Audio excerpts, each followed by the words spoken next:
et de ceux qui annoncent l'évangile. Amen. Elle brise ce matin la face que l'instrument a choisie. Amen. En déversant sa parole pour illuminer son peuple. Amen. Nous sommes dans la joie. Amen. Nous applaudissons pour le frère.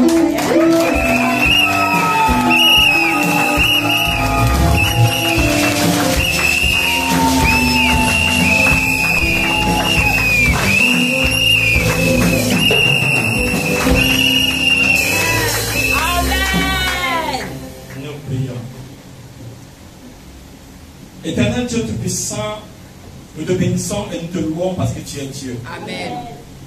Nous te rendons des multiples actions de grâce, Seigneur, parce que tu es bon. Amen. En réalité, Seigneur, tu es bon. Amen. Quand nous regardons tout ce que tu fais dans nos vies, nous disons que tu es bon. Amen.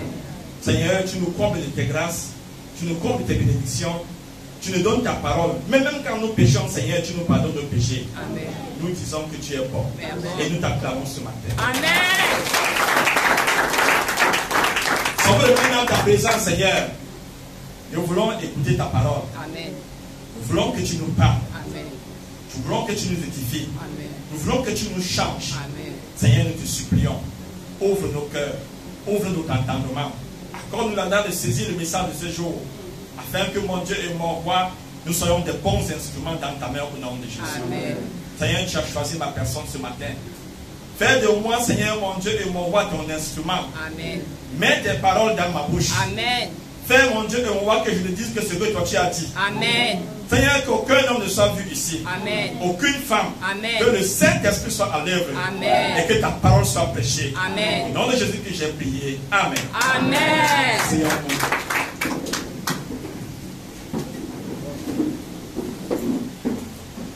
alléluia. Amen.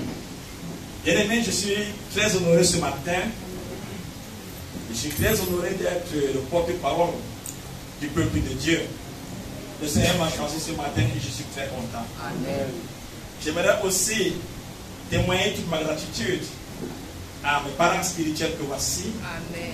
Alléluia. Amen. Et jour après jour, m'encadrent, Seigneur, sur la voie du Seigneur. Amen. Et qui me permettent d'être celui que je suis aujourd'hui. Amen. Que le nom du Seigneur soit loué. Amen. Bien-aimés dans le Seigneur, pour tous qui êtes là ce matin, que la grâce du Seigneur soit sur vous. Amen. Amen.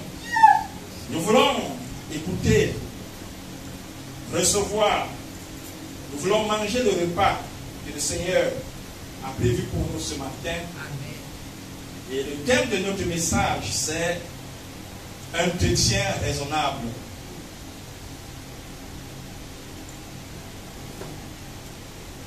Un chrétien raisonnable.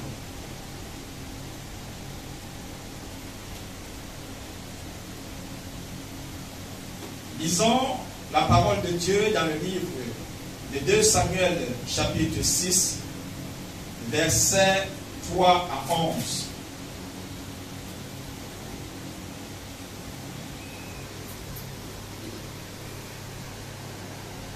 Samuel chapitre 6, versets 3 à 11. Ils mirent sur un char neuf l'arche de Dieu et l'emportèrent de la maison d'Abinadab sur la colline. Uza et Achjo, fils d'Abinadab, conduisèrent le char neuf. Ils l'emportèrent donc de la maison d'Abinadab sur la colline. Uza marchait à côté de l'arche de Dieu et Achjo allait devant l'arche. David et toute la maison d'Israël jouaient devant l'Éternel de toutes sortes d'instruments de bois, des cyprès, des harpes, des luttes, des tambourins, des cithres, des cymbales.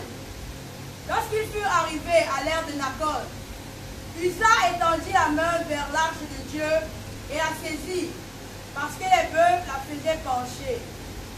La colère de l'Éternel s'enflamma contre Uza, et Dieu le frappa sur place à cause de sa faute. Uza mourut là, près de l'arche de Dieu. David fut irrité de ce que l'Éternel avait frappé Uza d'un tel châtiment. Et ce lieu a été appelé jusqu'à ce jour Pérez Uza. David eut peur de l'Éternel en ce jour-là, et il dit: comment l'arche de l'Éternel entrerait-elle chez moi? Il ne voulut pas retirer l'arche de l'Éternel chez lui, dans la cité de David. et il la fit conduire dans la maison d'Obed-Édom de Gad. L'arche de l'Éternel resta 3 mois dans la maison d'Obed-Édom de Gad, et l'Éternel bénit Obed-Édom et toute sa maison. Alléluia. Amen. Alléluia. Amen. Bien-aimé, la Bible nous dit que David est arrivé sur le trône. David avait la lourde charge de conduire le peuple de Dieu, de le conduire au Seigneur et de le conduire de manière à ce que le Seigneur puisse être celui-là qui est l'Éternel et qui est le Dieu de ce peuple. Et David avait très vite compris. David a compris que on ne peut pas conduire le peuple de Dieu sans lui enseigner, sans mettre à sa disposition les lois et les commandements de Dieu. Alléluia. Amen. La Bible dit que David, c'est lui qui prend l'initiative dans son cœur. Il se lève et il se dit, il faut qu'on aille chercher l'arche de l'Éternel. L'arche de l'Éternel, mon frère, ma soeur, c'est ce qu'on appelle encore l'arche de l'alliance de l'Éternel. La Bible dit qu'au temps de Moïse, le Seigneur avait donné la loi, les commandements à son peuple par les mains de Moïse, et on avait consigné et gardé ces commandements dans l'arche. Et le Seigneur avait fait alliance avec son peuple en disant, voici la loi qui régit nos relations, vous et moi. Aussi longtemps que vous respecterez la loi qui est prescrite dans cette table, sur cette table, aussi longtemps vous serez mon peuple et moi je serai votre Dieu. Amen. Alléluia. Bien-aimé, j'aimerais te dire qu'on ne peut pas parler de Dieu sans parler de sa loi. On ne peut pas parler de Dieu sans parler de ses commandements. Si quelqu'un te dit qu'il te conduit au Seigneur et qu'il ne t'enseigne pas la loi de Dieu, et qui ne t'enseigne pas les commandements du Seigneur, et qui ne t'amène pas à te plier et à y obéir, il te conduit partout sauf sur les voies de Dieu. Alléluia. Amen.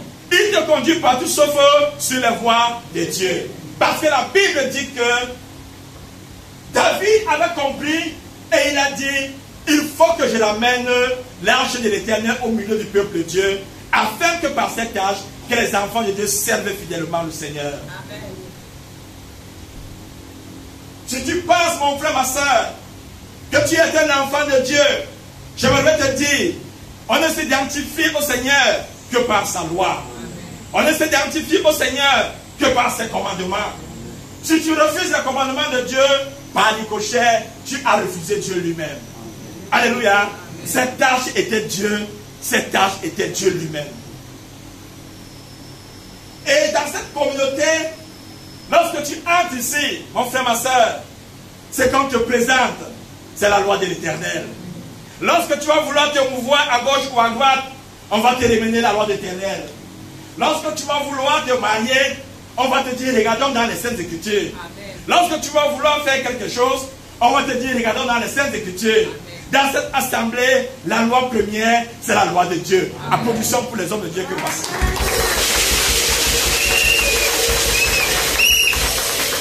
Parce que c'est le seul moyen de conduire au Seigneur. Amen. David avait fait cela. Et la Bible nous dit que chemin faisant, pendant qu'ils étaient en train de ramener l'arche au milieu des enfants de Dieu, la Bible nous dit que Uza, parce que les bœufs faisaient pencher l'arche, Uza a étendu sa main et il a saisi l'arche. Uza a étendu sa main parce que il s'est dit, l'arche forcément est en train de tomber.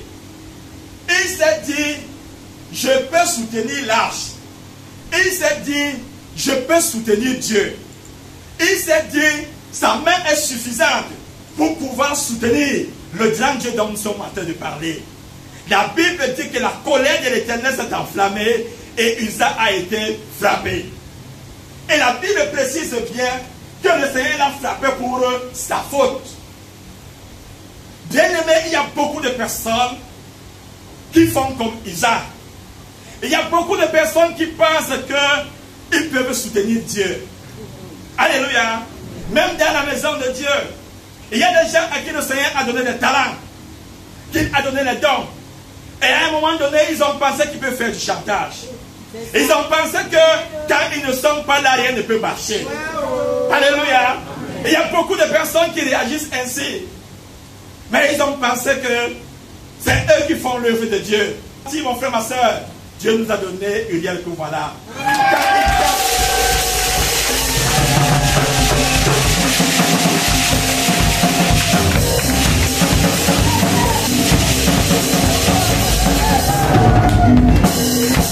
Quand il tape l'onction de ça, il y a des personnes, mon frère, ma soeur. Attention. Alléluia.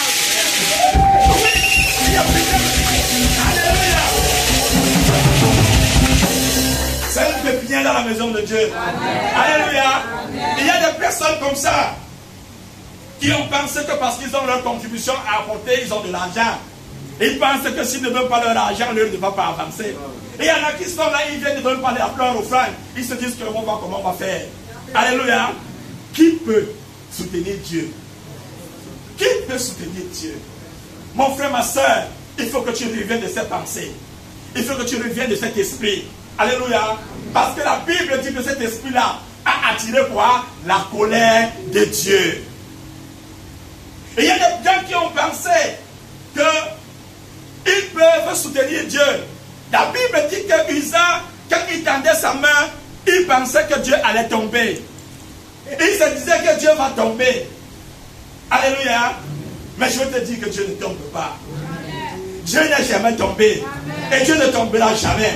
Et il y a des gens qui pensent que Dieu est tombé. C'est comme cela que vous allez voir les enfants de Dieu. Parce qu'ils se sont dit, Dieu ne peut pas me trouver un conjoint. Dieu ne peut pas me trouver une femme. Dieu ne peut pas me donner un homme. Je veux te dire, mon frère, ma soeur, quand je suis arrivé dans cette église et que le temps est arrivé que je me marie, je me suis tourné vers les hommes de Dieu, vers la maman, et on a formé le projet ensemble. Et elle m'a montré, elle m'a dit, je veux t'encadrer dans ce projet, et on a commencé à regarder. Et après, la maman m'a orienté, et j'ai vu ma tendre et chère épouse.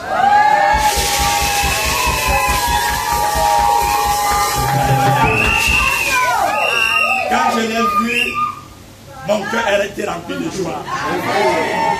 Et nous avons entamé le projet. Quand nous avons abordé la sœur, elle m'a regardé, elle m'a dit, tu es mon joli.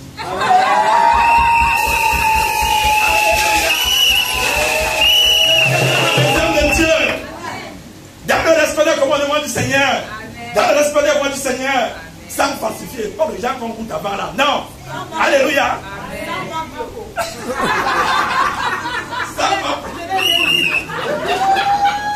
Alléluia.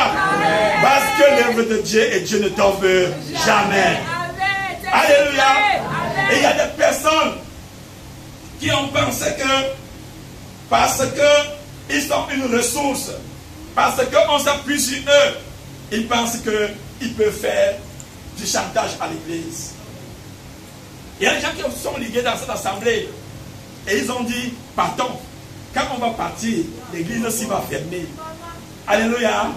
Mais quand elles sont parties, je vous l'ai dit non, il y a les Uriel qui sont nés. Il y a les Paul de Libas qui sont nés. Il y a les Timothée qui sont nés. Alléluia. Moi-même, je suis quelqu'un que le Seigneur a fait dans cette communauté. Alléluia. Quand ils sont partis, l'œuvre de Dieu a grandi. Alléluia. Ici, la parole de Dieu est prêchée. Les vies sont transformées et Dieu se glorifie. Parce que Dieu ne tombe pas. Qui t'a dit que Dieu peut tomber? Que le Seigneur nous guérisse de cet esprit ce matin au nom de Jésus. Amen. Les chrétiens qui sont dans les crédits, qui vivent des dettes, qui sont dans les tontines, et ils se disent que dans les tontines on va avancer.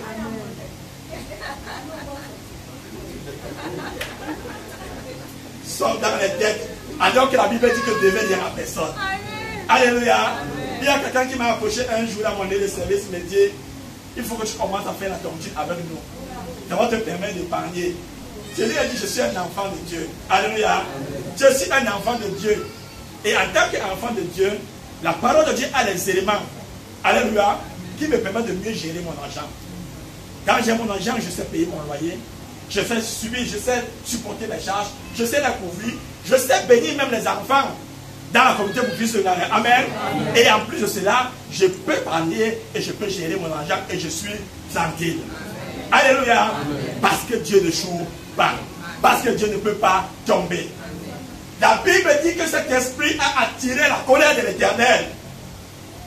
Que le Seigneur nous délivre ce matin au nom de Jésus. Amen. Sortons de ces voies, sortons de ces chemins, sortons de toute cette façon de faire, de penser, de croire que Dieu peut tomber. David a regardé ça. Il a regardé ça et David a dit, comment Dieu peut frapper d'un tel châtiment usant.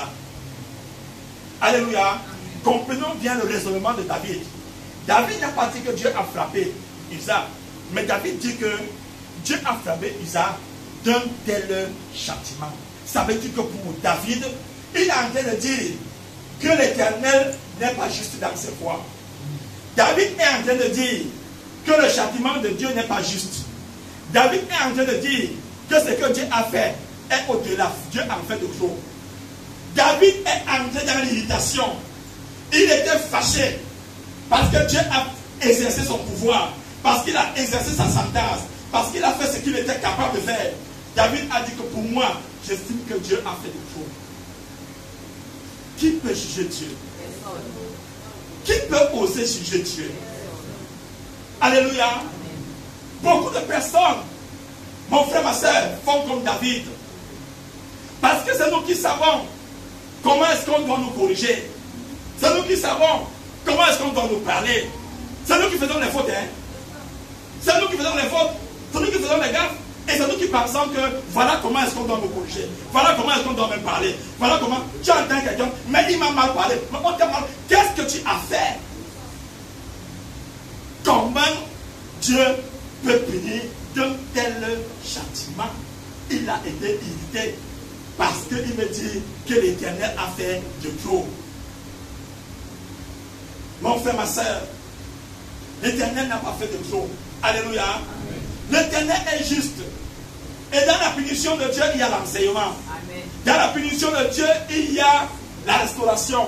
La punition de Dieu a pour but de te sortir, alléluia, de ta prison et de t'amener dans la voie de la bénédiction. Si tu ne fais pas la punition, alors ne commets pas de faute. Mais si tu as commis des fautes, mon frère, ma soeur, si tu as commis une gaffe, on va te corriger. On va te corriger à la hauteur de ce que ta correction, ta faute mérite, afin que tu puisses sortir de là et que tu sois meilleur.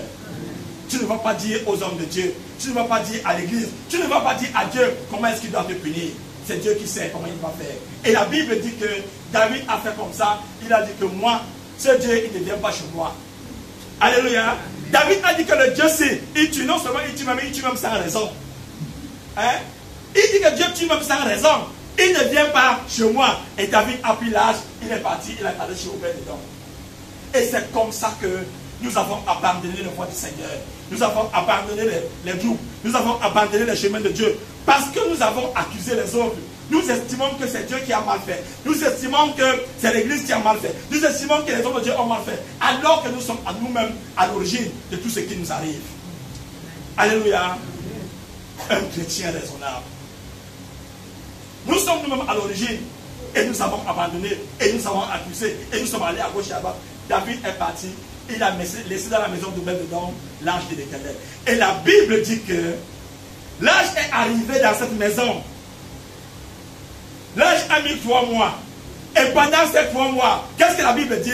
La Bible dit que la maison d'Obed-Edom a été bénie. Il a été béni. Tout ce qui était dans sa maison était béni. Toute sa maison a été bénie. Mon frère, ma soeur, la parole de Dieu, la loi de l'Éternel, la présence de Dieu, si tu l'as dans ta vie, la bénédiction est pour toi. Amen. David a refusé l'âge. David a dit que je ne veux pas Dieu chez moi. David a dit que je ne veux pas sa loi chez moi. David a dit que je ne veux pas sa rigueur chez moi. Il est parti, il a mis chez Obed-Edom. Et la Bible dit que là-bas chez Obed-Edom, Dieu a fait pleuvoir la bénédiction en abondance. Je voudrais savoir, est-ce que Obed-Edom, c'est un nom qu'on connaît beaucoup dans la Bible. J'ai lu la Bible, je n'ai pas vu beaucoup de fois on a prononcé ce nom. Je pense que c'est la seule fois. Mais qu'est-ce que le Seigneur veut nous dire? Le Seigneur veut nous dire par là que il ne fait acception de personne. Il ne regarde pas le rang social. Tu peux être le roi. Si tu refuses le Seigneur, c'est ton problème. Alléluia. Tu peux être le plus pauvre. Le plus pauvre selon le monde, comme on dit. Parce que Dieu sait que la bonne, la vraie richesse, c'est lui. Alléluia. Obed-Edom, c'est un homme. Mais comme il a pris l'âge dans sa maison, comme il a pris le Seigneur dans sa maison, comme il a pris le commandement de Dieu, comme il a pris le Seigneur et sa présence, la Bible dit qu'il a été béni. Mon frère, ma soeur, reçois la parole de Dieu. Garde-la. Marche dans les voies du Seigneur. Et la Bible, le Seigneur te dit, comme Obed-Edom, tu seras béni. Alléluia. Alléluia. Usa s'est trouvé forcément dans un mauvais endroit. Parce que forcément, Usa n'avait pas le niveau spirituel. Son niveau spirituel nous montrait que Dieu peut tomber. Alléluia. À la bonne place, à mauvaise personne. Alléluia. Et on voit ça. Parfois à l'église. Dans les églises, on voit ça. Il y a des personnes qu'on met peut-être parfois par affinité. Alléluia. Qui ne font pas le jeûne. Qui ne font pas l'affaire. Qui ne sont pas au niveau. Même dans les sociétés, on voit ça. Alléluia. Il y a des recrutements qui se font. Pas parce que les gens sont compétents. Mais parce qu'on a des affinités. Mais le problème, c'est que quand on recrute dans une bonne place, une mauvaise personne, on peut s'attendre pour calamité. Ce jour-là, c'était un jour de joie. Mais ce jour de joie s'est transformé en un jour de détresse. Pourquoi? Parce que Usa n'était pas à sa place. Alléluia. Dans les sociétés, c'est vrai, c'est aussi comme ça. Quand on recrute quelqu'un, c'est pour qu'il soit une ressource pour l'entreprise. Pour qu'il soit quelqu'un sur qui on peut s'appuyer. Pour qu'il soit un maillon fort de la chaîne. Alléluia. Mais c'est qu'on remarque la plupart du temps, quand on recrute quelqu'un et qu'il n'y a pas la compétence, qu'est-ce qu'on fait? La société va plutôt dans le déclin. C'est ce qui s'est passé ce jour. Que le Seigneur nous aide. Nous qui sommes appelés à positionner les gens, à orienter les gens. Faisons les choses de Dieu, mais soyons très attentifs pour mettre à la bonne place les bonnes personnes. Amen. Alléluia. Amen. Afin que nous puissions aussi avoir un résultat escompté. Amen. Lisons pour terminer le verset 12. 2 Samuel chapitre 6, verset 12. On vint dire au roi David, l'Éternel a béni la maison d'Obed-Edom et tout ce qui est à lui, à cause de l'arche de Dieu. Et David se mit en route, et il fit monter l'arche de Dieu depuis la maison d'Obed-Edom jusqu'à la cité de David au milieu des réjouissances. Amen. Alléluia. On est allé dire à David, le Dieu que tu as refusé là, il est en train de faire des miracles chez Obed-Edom. On est allé dire à David, la parole de Dieu que tu as refusée là, elle est en train de bénir ceux qui l'ont accepté. On est allé dire à David, les commandements que tu dis que tu ne veux pas là, la rigueur du Seigneur que tu ne veux pas là, elle est en train de bénir quelqu'un d'autre. Alléluia. David s'est levé et il est parti chercher son Dieu. Mais je vais nous poser une question, mon frère, ma soeur. David est parti chercher l'Éternel. Est-ce que Dieu a changé? Ce n'est pas le même Dieu qu'il avait oublié, qu'il avait chassé. Ce n'est pas le même Dieu qu'il a refusé. Pourquoi il se lève maintenant? Parce que David a compris. Il a compris que c'est lui qui a besoin de Dieu. Alléluia. Il a compris, David était très intelligent. Ça, ce qui est certain, c'est que David était un chrétien raisonnable. David pouvait faire des gaffes, mais David savait très vite se corriger. Il comprenait très vite le message du Seigneur. David a compris que c'est lui qui a besoin de Dieu. David a compris qu'en réalité, s'il y a quelqu'un qui doit se plier à l'autre, c'est lui. Amen. David a compris que l'Éternel est serré dans ses exigences, mais il est riche dans son amour. Amen. Alléluia. Amen. Fais comme David ce matin. Lève-toi et va chercher le Seigneur. Lève-toi et va réconcilier avec ce Dieu que tu as abandonné. Je ne sais pas les raisons que tu as. Je ne sais pas les prétextes que tu as. Je ne sais pas sur quel chemin tu as. La Bible dit qu'on est venu dire à David, David s'est levé et il est parti. On est venu dire à David, et ce matin, mon frère, ma soeur, le Seigneur m'envoie pour te dire, le Dieu que tu as abandonné, le Dieu que tu as laissé, il bénit encore. Il élève encore. Il donne encore la paix. Il donne encore la bénédiction. Alléluia. On va le chercher. On est venu dire à David,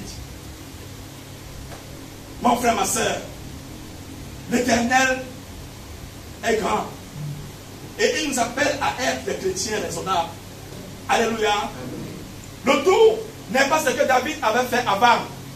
Mais ce que j'ai retenu dans cette histoire, c'est que David a su se retourner vers le Seigneur et est allé le chercher. David a compris sa faute. David a compris son erreur. David a compris qu'en réalité, c'est lui qui avait besoin du Seigneur. Et il s'est tourné vers le Seigneur. Et il est allé chercher son Dieu. Amen. quelles que soient les voies dans lesquelles tu étais, quels que soient les chemins que tu avais pris, quel que soit ce que tu t'es dit avant, quel que soit le jugement que tu avais porté sur Dieu, ce jour et ce matin, le Seigneur te dit, on est venu dire à David, je viens te dire ce matin que l'Éternel bénit encore. Alors lève-toi mon frère, lève-toi ma soeur, ressaisis-toi, va chercher le Dieu qui t'a fait, va chercher le Dieu qui t'a créé, va te réconcilier avec Dieu, parce que le Seigneur te dit, si tu le cherches, tu vas le trouver. Que le nom du Seigneur soit loué ce matin.